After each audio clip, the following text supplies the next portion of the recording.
Again, my name is Kyle Hoepner. I'm the editor of New England Home, which is helpfully located on all of the seats here. First of all, thank you to Universal and Neil and Mary Lee Howell for having us, as well as Tom Conley and Ashley Grigg and High Point Market in general, who've all been amazingly helpful in making this all happen. As a regional publication, we're delighted to be down here because, as you all know, I'm sure today's design world is getting ever more and more completely interpenetrating and connected. And so, although various regions of the world and regions of the US do still have slightly different characters, there's a lot of design that is completely universal, as it were, that goes across that. And so we would like today's panel to be helpful as much as possible. So I will be looking to you guys to kind of pipe up with questions or thoughts as we come through. The idea, they've called this session Jumpstarting Your Career.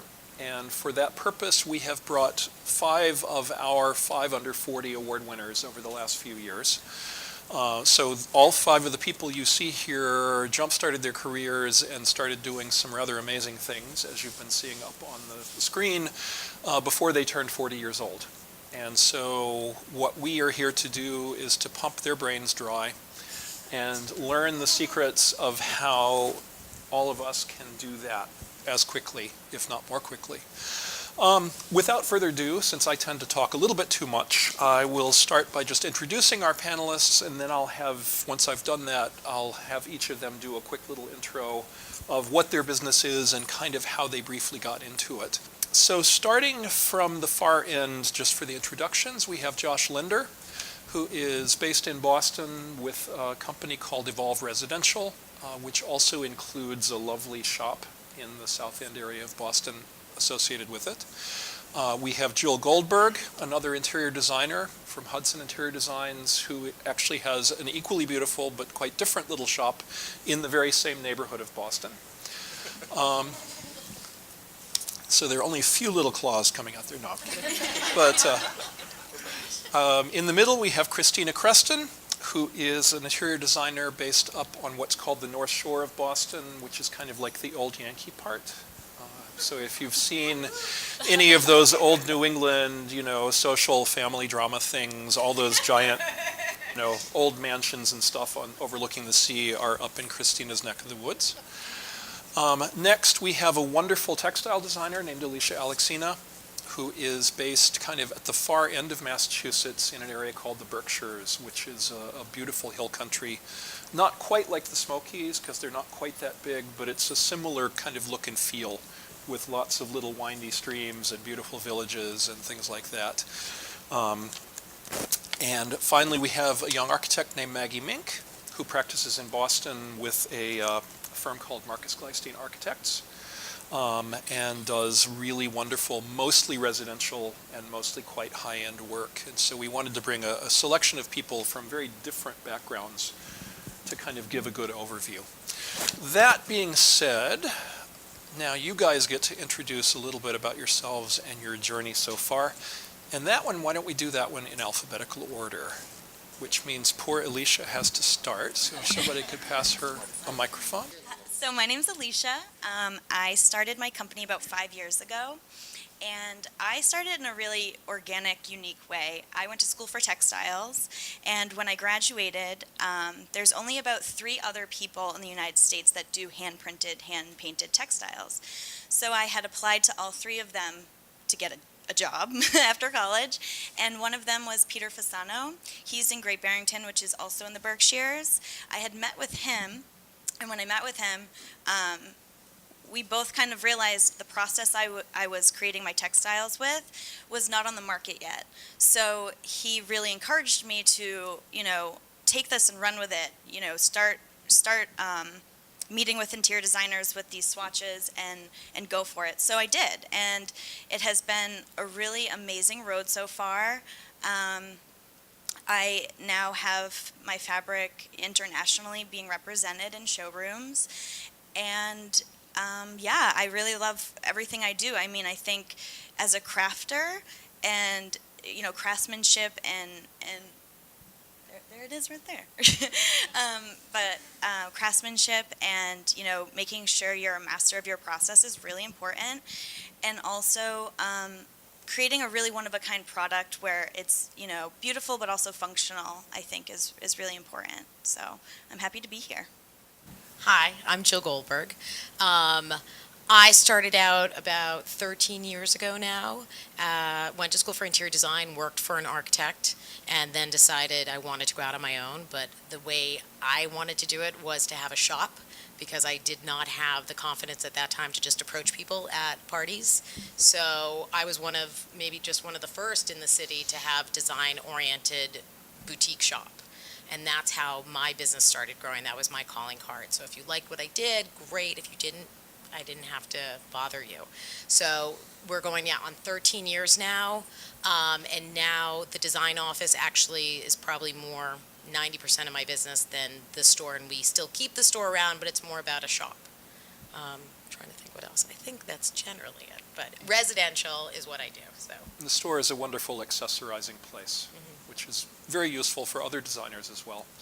So yes, I'm Josh Linder, and I ended up in interior design sort of in a roundabout way. I was sort of meandering through art school and kind of trying out every different creative task I could to try to land a home, and was sort of swept up by this very charismatic and talented interior designer that convinced me to come and start working for him, and I worked there for 8 years, and while I was there, I met my now business partner, and we left about 10 years ago and kind of started our own thing, and we have, he is an architect, so we have sort of a team approach to decoration and architecture, which is sort of one of the core principles of our firm, and all residential work. And I think the other important piece that with respect to the work that we produce is we're both started out as artists, so we really enjoy the creative portion of it, and I think it really informs a lot of the work that we do. Great. And finally, Maggie. Hi there. I came to architecture because I wanted to find a career that would allow me to combine a diverse range of interests, art, science, math, all the rest. And I said, okay, it's college, I've got to figure out what to major in. I think this will be the trick, and if it's not, I'll transfer. I don't know, 15 years later, it's stuck. And my career path is a little bit different than these guys because I'm still working for somebody else. I don't own my own business. But so we're a small studio, about 10 people, and Marcus Gleistein, the named founder, he works on every project with another principal in the firm. So I'm a principal there, and we're design partners. So I find it to be a really satisfying way to have a creative voice, a lot of responsibility, and because we're a small company, and I started there 11 years ago as my first job out of college. I know how to do everything in the company, from the base up to the top. And there's a lot of client interaction, all the coordination with the builders, the other craftspeople we work with. So that's sort of my perspective is a little bit different, but also something we can talk about if you're interested. And I should also mention that Maggie was just made a principal in the company this past year. Yeah. So we were, which happened to coincide with the 540 Yeah, awards. I'm sure there was no causality there, but I just have to get that part out there. So we were actually chatting a little bit across the way at lunch before we came in, and we all agreed that we absolutely hate it when people start by asking for a show of hands at some kind of talk. Nevertheless, we are going to do exactly that because I'm just curious. How many people in the room are interior designers practicing? Good. Any non-interior designers, architects, retail people? A few. Good. How many of you are working with as a staff person or an assistant at a larger firm out of this group? Not many. How many of you have your own practice? Aha. So we've got lots of sole practitioners here or small groups. Good. Well, we will keep that in mind. As I said, the focus of today is really to try to find useful strategies and advice for all of you that might help grow your business or figure out where you want to go from here, if there are career changes in store for you. So just to start out, and this is an open question for all 5 of you guys, what were your biggest questions when you were trying to decide kind of what to do or whether to open your company or how to get into this business in a real serious way? So I think for me the biggest challenge was trying to decide when to take the next step, which for us was opening up a studio, which is a storefront space in a high traffic area, and sort of like figuring out the balance of when to start focusing the capital in that direction versus just sort of like plugging along and trying to hustle out clients at parties and referral-based systems. And that's something that ultimately has worked really well for us because we are a presence in the neighborhood, and there are a couple of restaurants that are pretty popular that are right across the street. And so we started out with a design studio, which we invested some capital into making an obvious director to the type of work that we were creating, and then ultimately expanded and created a showroom next to that, which is on the corner, which we describe as our living portfolio, because that showroom is set up as a living room and a library, and that's it's basically like a billboard to everyone that's in the area, everyone that's going to these restaurants, and is seeing a presence and is getting exposure to the type of work that we do, and we've gotten quite a few clients that way, similarly to the way that Jill has started her business. Cool. Well, Christina, you mentioned that you had worked with a larger firm to start with. Yeah, so working with them was helpful of understanding kind of business development and, how they were getting clients and things. So I kind of had my business plan in place, my financial plan in place of like getting ready to, am I going to do it? Is this the month? Oh my gosh, when's the right time? So that part was easy, figuring out the finances of it and the planning of it. But that question, when you asked like, what is the question, is how do people really get work?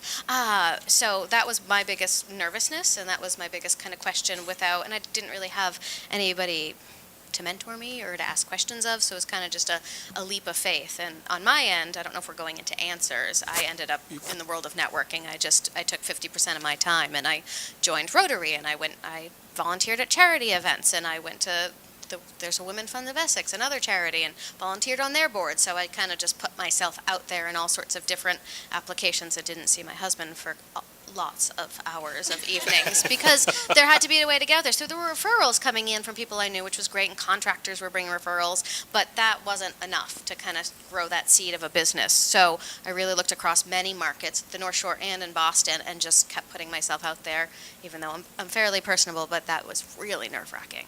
But so that was piece one. I just get myself out there. I can actually go off on that. So as a textile designer, I'd say what was really helpful too was to go out there and not be afraid to attend as many events as possible. Markets throughout, even if, your budget is small in the beginning, going to markets in your city, in your town, and connecting with other people that do what you do is really important. It's kind of like team in numbers. And also then it gives you a little community to talk to at the end of the day and say, like, this happened, how would you have dealt with that? Or guess what happened to me today? Has that ever happened to you? I think that that's so important when you're trying to grow your company, is to have those people that you can kind of rely on. And also not being afraid to attend every event possible if you can. Because the networking and taking, business cards and connecting is really what jump-started. One of the ways that I jump-started my career was definitely doing that. And product placement, for me, I have a product. So talking to the vendor who's doing the event and saying, who's doing your table linens, can I? So putting some thought into, how do you make the biggest impact during these events, and not being afraid of, failure, because sometimes you would do it and there may be no return that event, but then the next event, they remember you from the event before. So definitely just attend everything you can. Well, Maggie, you obviously have made the decision that you prefer, at least for the time being, working with a larger and more established firm. And you alluded to a little bit of this in your introduction, but I wondered if you wanted to talk about kind of the mental, I'm sure this was something that you thought about. Yeah, sure. I'd love to talk about that. So I think one advantage that gives me is that it's there's a lot of stuff that as business owners these guys are responsible for that I'm not directly responsible for. I'm not doing payroll. I'm not directly in charge of marketing. I'm not directly in charge of business development. I have a hand in some of those things, but because of that, that sort of frees up a good chunk of my time to focus on professional development in terms of architectural skills specifically and client interface skills specifically. So I think that's one thing. I don't know where I'm going to be necessarily in 5 or 10 years. I might be starting my own business, but right now, because I'm sort of sheltered and working under somebody else, I can invest those hours that these guys don't have to invest in my work skills. Yeah. Well, maybe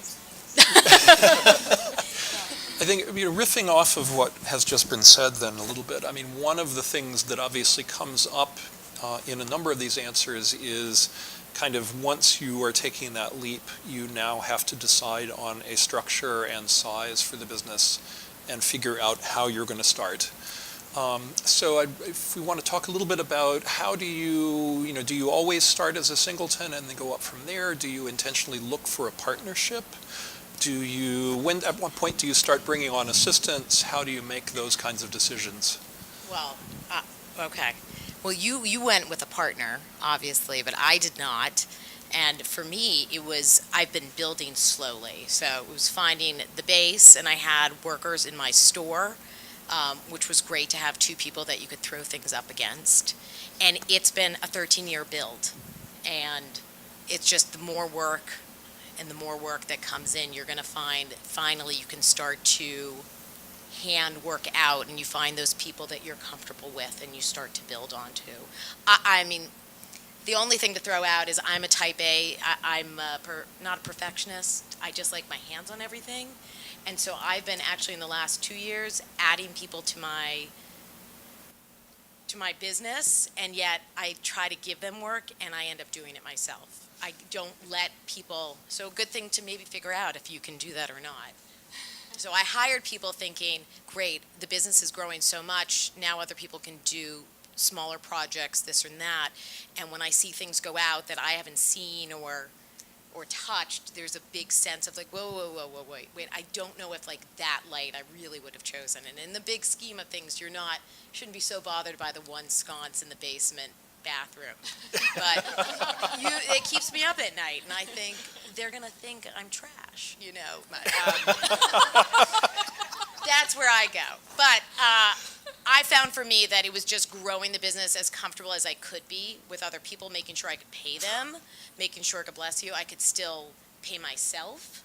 And I do feel, I don't know if you feel this way, it depends on that personality sense of, do you need somebody to kind of keep you even and take on half of that workload, or can you take it on yourself? Because one thing that's going to come up in this conversation is about once you get deep in this business, you will notice, my feeling is, it's 90% is the work, 10% is the design, 90% is everything else. And it would be so nice to have somebody there to kind of hand half that off to, because, not to kind of go into it, but I will. Half the time I go to work in my office and I get maybe an hour and a half of actual design work done because I'm on the phone with the accountant. I'm on the phone with 3 different vendors. Why can't I pay the bill? Or, something's due. 2 clients walk in unexpected and they want to sit and talk with you. It's kind of crazy how and the toilet gets clogged and you have to go do that. Or maybe you have to vacuum the showroom as well. So all these things occur. So it's great, must be great to have somebody to also say, hey, I need some help today. But I don't know, you're also a single. I don't want to share. You don't. It's my only child mentality comes out. No, I am suspect of partnerships. I just, for the long haul, kind of like, you want to buy a vacation house together? I don't know what's going to happen in 20 years. So, I started as a sole proprietor, and my theory was, okay, I'm making this jump. I had set just a measly $5,000 aside, and I could buy CAD, I could buy my accounting software, and I had some other cash. And we kind of knew where we were at, that I had so many months that I could kind of make this happen. So it was just a jump. There was never going to be a right time. So my theory in my sole proprietor years before I became admin assistant or before I became an LLC was like, how many years do I want to spend that I'm gaining capital, that I'm saving capital? Like, it didn't take actually that many hours to figure out how many billable hours you need to work to make the money. Like, that's really not the scary part once you do the math part of a business plan. But so I spent those years gaining the capital so I could afford a good website, because I wasn't going to put a shitty one out there, because you want to stay up here, right? You don't want to enter the market as a sole proprietor down here. So I waited 3 years before I even put a website up till I had some really good work I could put up. And I gave myself those 3 years to build that capital and then take that scary leap to bring on that design assistant. And that was like, okay, I'm going to do that another year. And then I said, okay, in the next 2 years, here's my goals. Like, I want to add who, what, where, when. So I'm fairly methodical and kind of thinking through. I will say on the negative end, like, I'm a 5-person firm right now, and we're not optimized for making the most amount of cash. Like, I'm topping out at 5 people because I don't want to manage all day long. I actually still want to design. But we have a nice little studio, and it costs a shit ton of money to run. It really does. I made so much more money when I was a sole proprietor, but I enjoy sharing, and I want people around to bounce things off of. So, so we're in that kind of niche right now of that's where we're at, that I really want to stay for a while, because the next jump of growth is a little bit scary to a bigger space and letting go a little bit more. Right. Well, Alicia. No, I was going to say we have a hard time with interns. Yeah, we do too. Because it's hard to find the time to train you as an intern to come in. So, we always talk about, it'd be great to get an intern this summer, and we find that the only thing we're going to give an intern is folding the fabrics or going to do returns. And I feel like a lot of interns at this time want to come in and do more. But my thing is, again, it's like, well, it would take me 2 weeks to teach you my system, to put things into my physical, like, design manager system, or I'm not going to have an intern go off and be the face of my business in other areas, because, again, so I understand interns going into larger firms, because I feel like there's a lot more to hand off to an intern to learn. And I also feel guilty about not paying somebody. Well, I had paid interns. I've always paid mine the last few years, but I actually stopped taking design interns last year, and I just paid, like, I call it internships, so I pay them, but I don't take interiors one, because, one, the school started pushing back about the level of quality of internship. Even my alma mater, like, they were really like, we expect this, like, they wanted a lot in return, and I was like, but I'm paying them well, like, they're seeing a lot. I thought it was fair. So I started feeling a little guilty to the experience they were having, just because we were so busy. Stuff was just flying around. So I've kind of given up on that as well. So early on, my interns now help me a lot with marketing, award submittals, answering all those thousands of house questions. They help me with a lot of graphic presentations for clients. Like, I'll start my vision document or my, notes, specifications, and they'll do a lot of, like, the drudge work that is design, but at the end of the day, I'm not actually engaging those people in the design process at all. I'm just throwing stuff at them. So Alicia, you wanted to get to this? Yeah, real quick. Again, my field is a little different, but being a creative studio, I totally agree with Jill in the beginning. When I first did interns, it was a very vague hire, and so I found myself babysitting them and having to train them, and realizing that my day was way longer having an intern than not having one. Like, I'd rather just do it myself. But where I'm located, there's so many colleges and so many people eager for internships that I don't take on interns anymore that want to do creative things like textiles, or I take on someone to do the Instagram, someone to do marketing, or Pinterest is really a big thing for us. And when I give the internship, I give a very detailed description of their internship, so there's no vague expectation of, oh, I'm going to come to a design event with you, because, like, that's a lot of interns really want to shadow you, and that's fun, but for me, it's not efficient as far as getting work done. So, if in their internship detail, they agree to all those things, they come and like folding fabric, but like I'm a fabric studio, so like that's really helpful. And doing sampling is really helpful. And when we come out with a new collection, I mean, we're cutting like hundreds of yards of fabric. So having someone cutting fabric with you while you're listening to music or a podcast is fun. And it's fun for them because they're getting credit, but they're also learning about the nitpicky situations that you can get yourself into as a manufacturer. So yeah, I'd say it totally depends on what you need help with. But as far as marketing goes, I think it's really smart to hire a marketing intern. And pay them if you can, because they're younger, so they know like Instagram's latest update, where like I don't have time for that, so they'll do that, you know. Because I really need someone to tell me how to. My business is not listed on places, by the way. Yeah, you 13 get an years in intern to do- business, and you go to location, you type in Hudson, you get nothing. But Can you believe that? So if somebody here today can tell me how to do that, like literally no one knows how to do it. This goes both ways, right? Yeah. So like my intern would like part of her role was to research the best hashtags for my company, and she would like find these hashtags that had like 500,000 people doing it, and I'm like, I would have never found that. Like, how'd you do that? But because that's her interest. So you want to hire an intern with them being as excited to do what they're doing for you, and be able to like go back to college and say like, I have this awesome internship.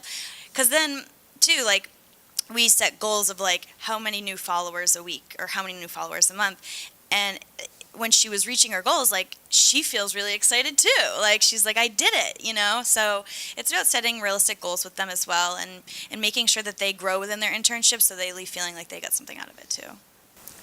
I'd like to actually stay with you for a second, Alicia, and follow up something from the previous question, because you sort of recently have made kind of a strategic decision based on the amount of life commitment that you're willing to give to the company. I wondered if you wanted to talk about that a little bit. Yeah. As far as printing and... Yeah, so one thing is, again, I started my company very organically, where it was, I was attending a lot of events, having like swatches in my tote bag and like giving them out to people.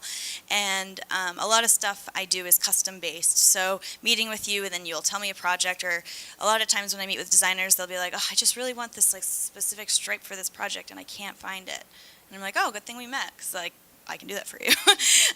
So it's been really nice. And coming from like a painting background, I originally had an 1,800 square foot space where we were creating the textiles every day, and I had a print team, and it was great.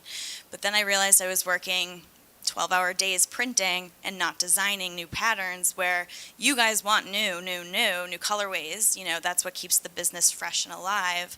And I was like unable to deliver that. So about a year and a half to 2 years ago now, I started outsourcing my printing to other artists in the United States. So we have people in Pennsylvania, some in North Carolina, who are printing for us. So it makes our lead time 1 to 2 weeks, which is great. And it also alleviates that whole manufacturing aspect of the job. So I'm able to go to the events again. I'm able to create new patterns and colorways, and also do a lot more customer relationships, where we can sit and hear about your huge project, or how big or small, and what you need, and go over strike-offs and colorways. So it makes me more available now, which I think is good. And when you're starting your company, you need to know, like, it is definitely important to set goals and say, you know, in 3 years I hope that I can reach this. But you need to make sure by the time you get to that 3rd year that you have the 3 next figured out. You don't want to reach a goal and then say, well, now what? But you also, on the other side, have to be able to evolve and change according to the market. When I started, Instagram didn't exist. Now it's huge. So you have to understand, like, you have to be able to roll with the punches and like defeat it the best way possible. Right. Well, there's a word that I've heard several times in this hour already that I suspect is very critical, which is relationships. It's come up several times. So I'd love to maybe just talk about that specifically. Maggie, I mean, what are the critical relationships that you have developed in the course of your career as it has advanced? and sort of looking at it strategically, were those the right ones? Were there other ones that, looking back now, you might have focused on instead? Kind of any of those aspects of this. I mean, what kind of, as you go along, what are the relationships you really need to think about?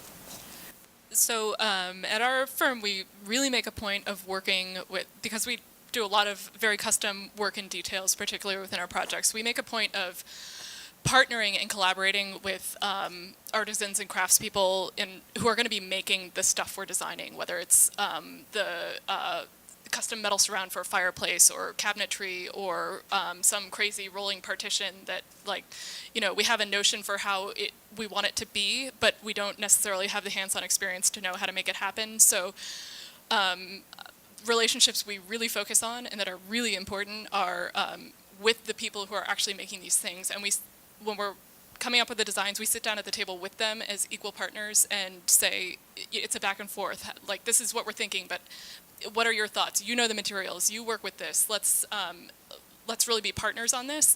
And that really pays dividends because when you treat these people with respect and as partners, they really love working with you. And so they come back and they say, you know, we love working with those designers because they don't tell us to do impossible things. And, you know, you hear from contractors and craftspeople, you know, it's like, oh, the crazy architect, they want it this way, and like they won't take any input. And we really make a point of not being that way because that brings them back to you.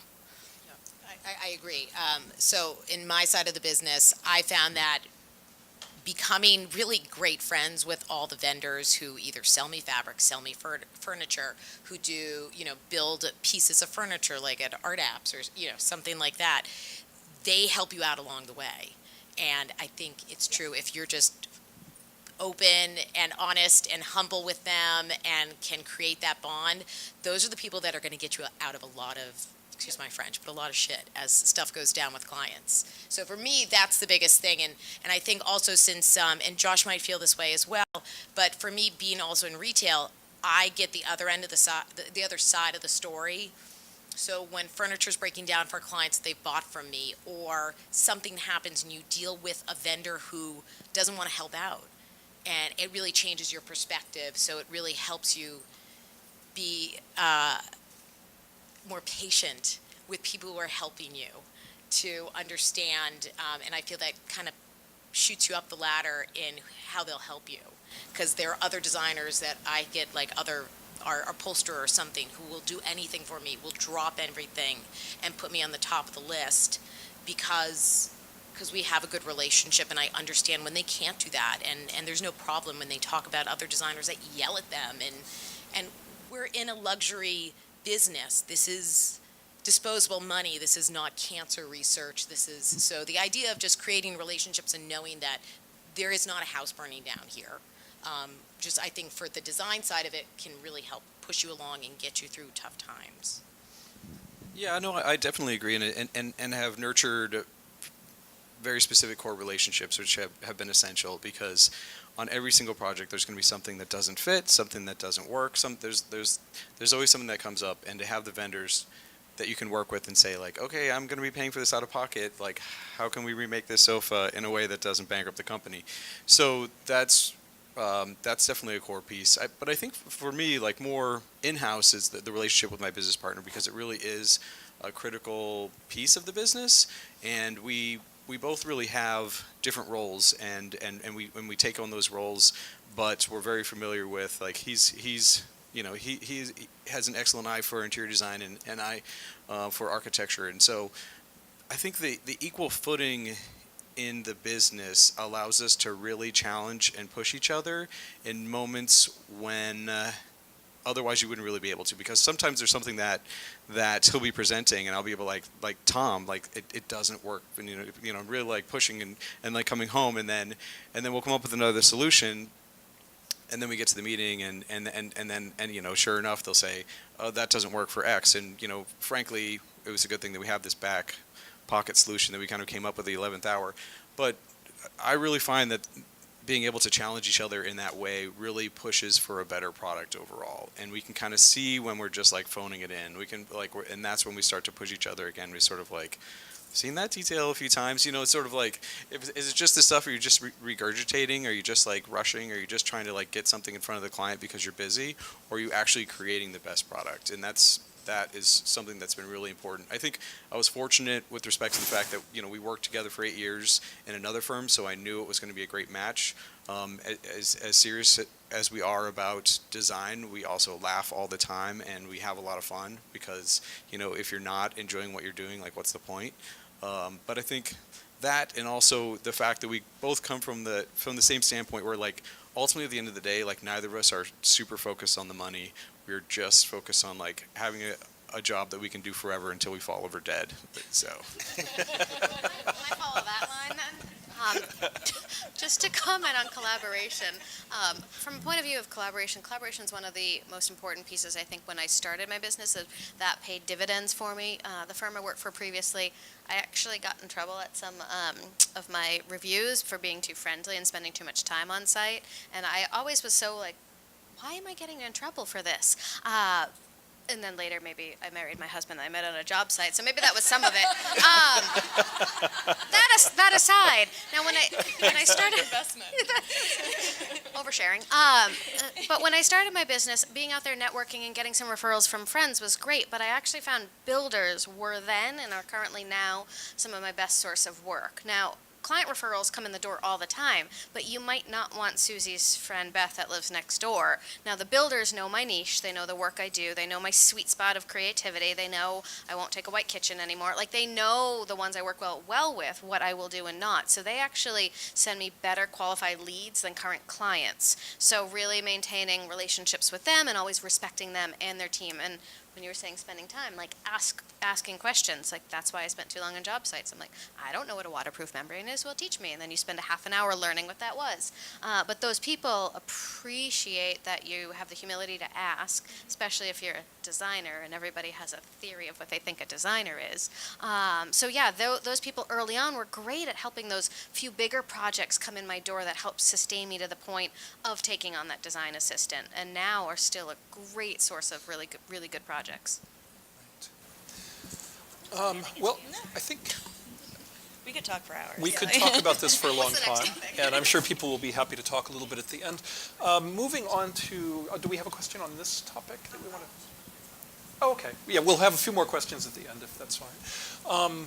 Marketing and PR. Because especially in small companies, everybody wants to be designing, but they're having to do the bookkeeping and they're having to do all of the HR and everything. And then there's marketing and PR on top of that. So, kind of from a small firm perspective or a member of a team in a larger firm, kind of what are the most useful workarounds, you might say, that you guys have found for doing the marketing and PR? Do you want me to jump in? No. I'll just jump in again, then I'll send it back over. So one thing I said early on is that I made a very specific decision not to put much out there until I had something really, really good. So that was one piece that I have a lot of really good friends, and I give them shit all the time because they have horrible websites. So they did it themselves. They took pictures. They got a really fancy camera. They took their own pictures, and it still looks bad. It looks like mid-level design that you should be paid, not high-end design, but they do beautiful work. So I think what they put out there devalued what kind of when people looked at what they did. So I chose to kind of stay under the radar, network, talk to builders, get projects, but not put anything out there. So that's where I saved that capital for those 3 years, and then built the website and took 2 projects only and shot them, really small bits of them, but put really good quality out there. So that was kind of my first world of like, okay, really control your message, control your brand of what was out there. And then when it came to the world of like blogging and Facebook and Instagram and stuff like that, I'd say it's the same thing for me. Like my short reply is that I'm just kind of controlling how much I put out there and not go for more is better, and just kind of controlling that piece. I will say, because this comes up sometimes, I had a PR person for 2 years that I stopped last summer. So I spent a lot of money for a couple of years and got a huge amount of value in return. She got stuff done. She got projects published. We were everywhere. It was great. And at that point in business, 5 to 7 years into business, that made sense then. And now I'm trying to do it on nights and weekends myself and at 5 a.m. And I really, really appreciate her now more. So I've kind of gone the whole arc of that, because when I started in 2006, we really didn't have Instagram. People weren't really using like websites at all. And I was lucky enough to find a gentleman who ended up being my publicist for, I don't know, 8 years. And he was from New York, and he got me really my foundation. He got me into magazines. He got my name out there when I hadn't built yet my portfolio. And I utilized him as well for many, like it was sick. No, it was saturated, at least in the Boston market. And then Instagram came out. I was late to the game on that. And just something to note, like it was also the type of thing where I was just taking like shots, and it had to be a 20-something who was working for me who said, "You're doing this all wrong. Like each shot you put out has to be beautiful. Like don't just put a crappy shot of your dog. Like there has to be a point to why you're showing this, at least if you're going to use it for your business." And I find that now I try to at least think about one shot every day that I can put out, and sometimes you can't think at all, and don't put something out if you can't think of it. I found that, like, you'd rather go a day without instead of just putting a shot of the dog, even though my dog is fabulous. Shots of But dog and but family shots are helpful because they help humanize They're your good They for family. do, Instagram and I've had a stories. PR person who also, after my guy, who said, why are you doing that? And I thought, well, you're a little bit of a personality, at least where I am. The business I've built is around me. And so, yeah, you have to kind of show people that you're living. Though I will say, and I'll let somebody else talk, I will say I get a little annoyed sometimes with designers when it's only about them and it's not about the work. And there are certain designers I follow that I notice after a while, it's just about them working out or like going to a party. And I'm like, I'm so happy you're perfect. But I want to see what's the work you're doing. But I'm not sure why I'm following you. So, it's deciding about what avenue are you selling to somebody. Are you selling your work? Or are you selling your personality, hoping that maybe you'll get a show or something to that effect? I've seen that too, so. No, I definitely, going off of that, I did in the beginning when Instagram started having a business feature, I did a few different sit downs, kind of like this, but on your side, listening to what is best in Instagram, Pinterest, Facebook. And so my advice is that you should pick one, don't do all of them, and run with that as your main channel of connection. And again, with the photography, I have a studio, and it's amazing for me to be able to take almost daily shots in the studio of progress. Yeah, that's amazing. But I also, every 3 to 6 months, hire a photographer, and she does the studio, and so the lighting is immaculate. And to be honest, like that gets more interaction. I have interior designers messaging me on Instagram because of those photos, not the ones you take on your iPhone. So I definitely think it's so worth the investment. Like I think we all cannot say it enough, to get professional photography and be really curated with what you're posting, because again, when someone goes on your Instagram, you want it to relate every photo as if it's its own website. To have a picture of your dog and then a picture of your living room you just did and then a picture at a party is too confusing to viewers, and they're not gonna it almost looks unprofessional, in my opinion. Can I take a step back before I cough myself to death? The photographer, just you brought it up. It is so important, I think, to try out different photographers and find the one that you mesh with.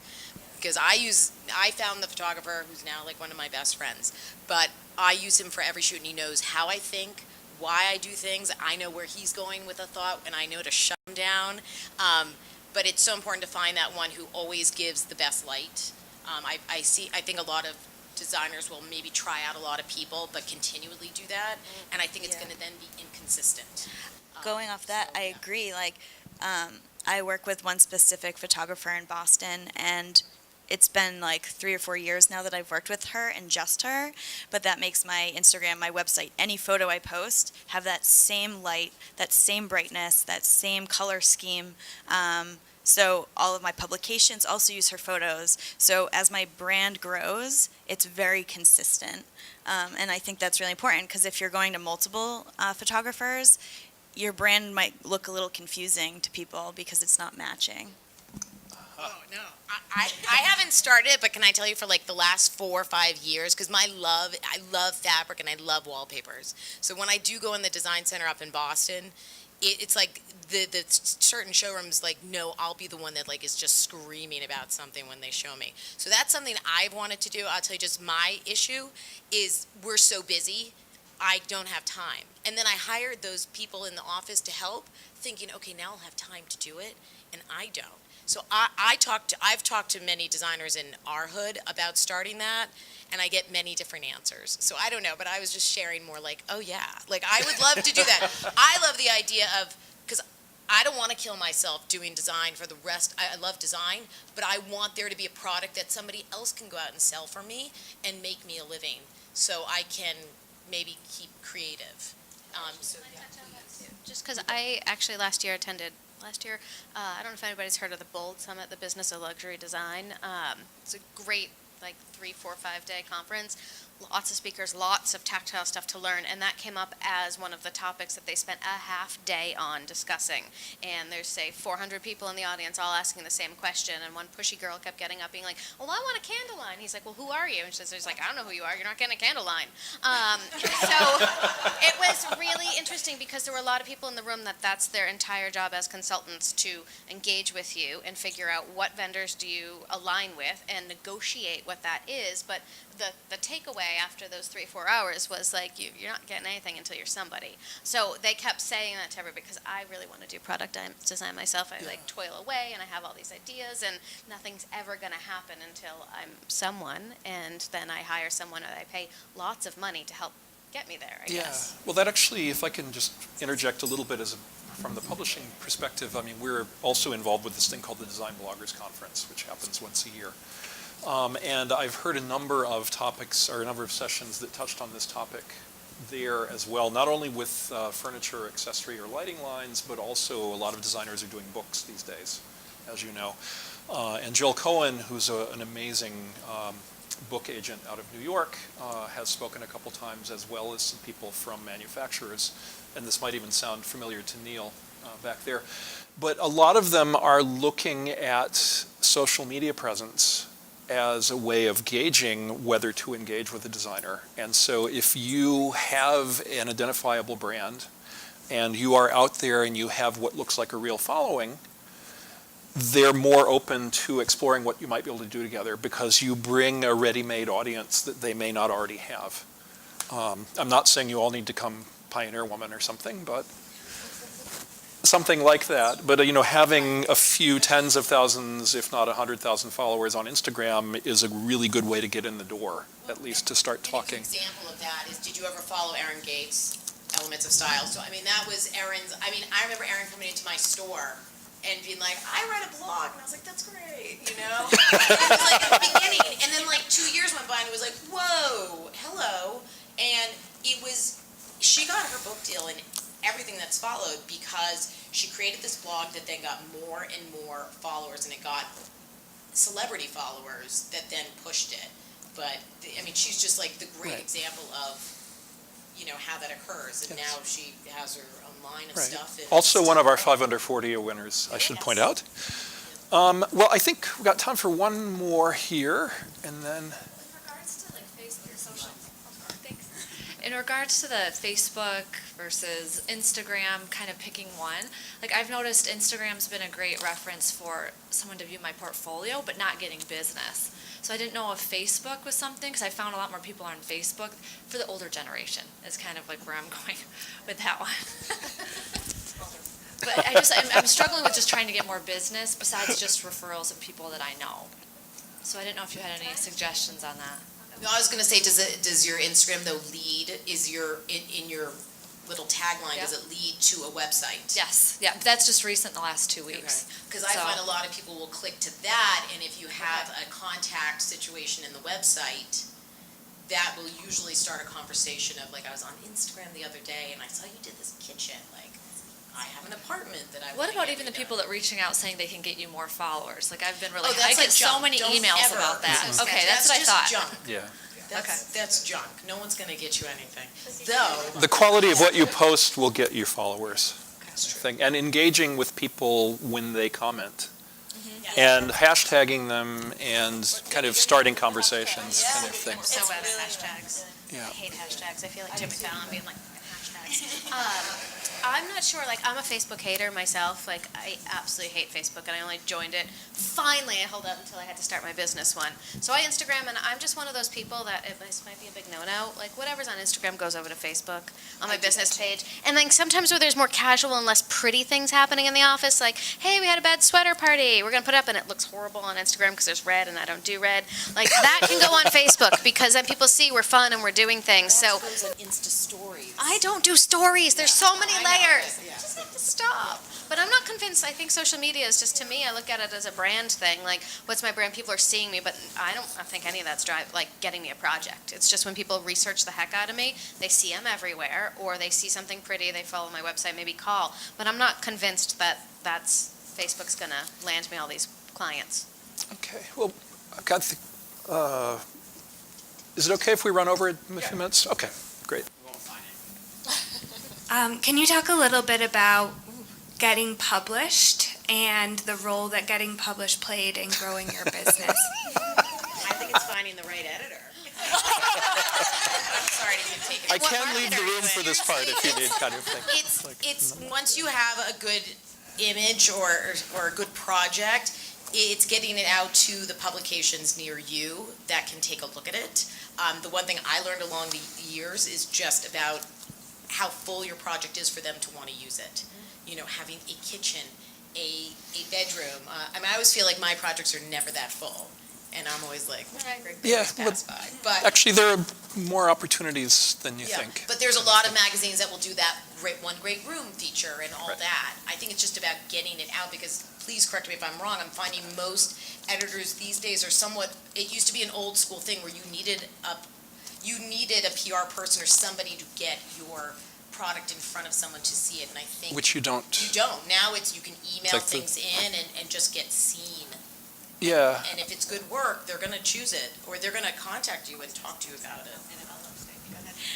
One of the things I would say is create a list of people that you have a goal to be in magazines for, or blogs. Like for me, I made a list of I want to be on Remodelista, and I want to be in New England Home, and I want to be in all these other magazines, and focusing that way I think is a great way to start, because like I'm a big fan of like to-do lists and checklists and being like, oh, I did that. So doing your research and then getting a connection and not being afraid to email them like your stuff and say like, does this fit with any of your projects? Maybe it's a little snippet of something, or maybe it's a big feature. All of those add up. I mean, for me, again, product, but like Coastal Living might print a stripe of mine, and that's really small, but I do get calls from that. Or New England Home will do a 3-page spread. So like you get a whole range of things, but I think with today's like what's next, it's equally as important to get that little stripe published as it is the 3-pager, as it is to be even on someone's Instagram. Like I think it's all just so important, and to make that goal list of like, who do you want to connect with, who by the end of this year, how many magazines do you want to try to get into, and like that's a good way I think of starting. Can I add 2 comments to that? One thing I've learned from Kyle recently on a panel discussion was also, there was other editors as well, but they were really driving home, like, really understand who you're sending things to, because I feel like a lot of my peers just send things out to everybody, but they never stop to say, what is this project? What is their vision? Like, does it even fit? So I feel like a lot of people just focus on getting published, but they're not thinking, is my project a fit for these people? And then I focus a lot on regional, because it's nice to get a feather in your cap for national, but it's hard to get national publications, and you're not really getting any work out of nationals. So like focusing, if you only have 4 regionals, great, who are those people, and finding those people and putting good stuff in front of them. I know everybody's like, send scouting shots, but I feel like when you send really good stuff, it's pretty to look at. Yeah, I mean, it depends on if I can jump in from the publication's point of view. I mean, that would depend on the publication. Some of them, like ours, we tend to rephotograph almost everything ourselves anyway. And so it's great for your own marketing if you've spent the money to do it before you send to us. But sometimes, especially with residential, there may only be one chance. And if you have had it photographed and it can't be rephotographed, and the publication doesn't happen to like the particular way you did the photography, then you may be torpedoing possibilities. I mean, just from the publication's point of view, I will take a second just to sort of say one very unsexy but useful thing. Really, I think the most important thing is just do your homework, because not only do you want to know what the publications do that you're reaching out to, and send them the thing of yours that is most closely related to what you have already seen them do. But more important, you need, from your own point of view, think about what you're wanting to get out of that story. Because Alicia said, I mean, all stories are important, but you can have a particular goal. So if you want local potential clients to see something and possibly get calls, you know, it may be easier to approach your local city or regional magazine or a newspaper that has a style section or something. You know, those aren't the things that Elle Decor is going to be able to help you with, even if it's the one or two projects in your entire life that could get into Elle Decor. So be really strategic would be my 2 cents. I think we have one more question if anybody has one. If not, okay, lightning round. Before we leave, from all 5 of you, I want the one major takeaway you would have for today, or alternatively, the one thing that you know now that you desperately wish you had known when you first started what you're doing. So take your pick out of those. I had an aha moment. Okay. Or are you going to go? Yeah, no, you can go first. Good, I can't help myself today, sorry. So one thing I wish I knew, or some of the advice I give some of the junior people that work with me, is if you're thinking about your own business or you want to grow your business, is I'm really looking ahead and saying, what do I want my life to look like in 20 years or 10 years? Like, kind of like people getting into design or taking their first job. Like, do you understand what your work life's going to be like, and how many hours you're going to work and what you're going to do? So I feel like kind of looking ahead to the role you want to have, like when you were saying, hey, I don't want to be designing until the day I keel over. You know, do you want to? But Josh does. But Josh does. Right. Right, and you might. But like, and if you have a goal of a certain life or lifestyle you want, and how much you want to work or how many people you want to have that you're responsible for, then you kind of work backwards to how many years do you have to toil away to get to whatever that is, versus just you think you need your own business and you think you need 10 staff and you think you should do something, but what does that life really look like that goes along with that? I think sort of piggybacking on that, if I may jump in. So one thing that I think has been really critical is sort of like finding time when I'm not responsible to clients, and that's for me is evenings and weekends. So early on in any project, I sort of set the precedent that I don't necessarily return emails on the weekends, because like Jill said earlier, like sometimes you're just like working all day long and you've done zero design because you're just buried in emails, you're just communicating with vendors, communicating with clients. And so because I'm working almost every weekend, but when I'm responding to client emails that aren't urgent, I send them so that they send Monday morning, even though I wrote them sometime during the weekend. And I set that precedent very early on, and then that allows me, sometimes when you do need to meet with a client on a Saturday, they're like, thank you so much for taking time to meet with me today, versus, well, you know, you're available all the time, and, you know, your personal life isn't really of concern because early on you set the precedent that I'm available 24 hours a day. And so that's something that's been really, really helpful, helps me keep balance, help me focus on design when I'm doing the work on the weekends, and kind of led to better balance overall. Wow. No, I don't do that, by the way. I have clients who text me all day Saturday because they live in my town and they think I should just be running over there. It doesn't matter that my kid has soccer or something like that, and I was not good enough to create those boundaries. So I could take that as the role of, if something I knew would be about,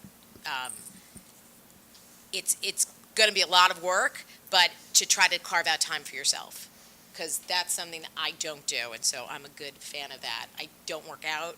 I don't really care anymore how I'm dressed. I am always the one that just looks like I rolled out of bed. But I think it's important for you to, when you're creating your own business, is to really make that an important thing, and I'm going to try to do it this year. I am. So we'll be doing an intervention when we get back home. All right. If Queer Eye could do a straight girl, I would so do it. Designer makeover. It's back on. Okay, Alicia and Maggie, we've got. Yeah, I think my takeaway would be to make sure your personal style is involved in your process the whole career. Making sure you're not getting too influenced by other people or changing the way that you create based on how your business is evolving. You should start with your thread and keep it throughout your whole company. I think that's what brings repeat clients back. I think that's what's going to set you apart from the other people in your market. I think it's just so important to know that the reason why you have your own company is because you do have that unique vision and sense, and the reason why people are going to you is for that. So don't lose that in the process.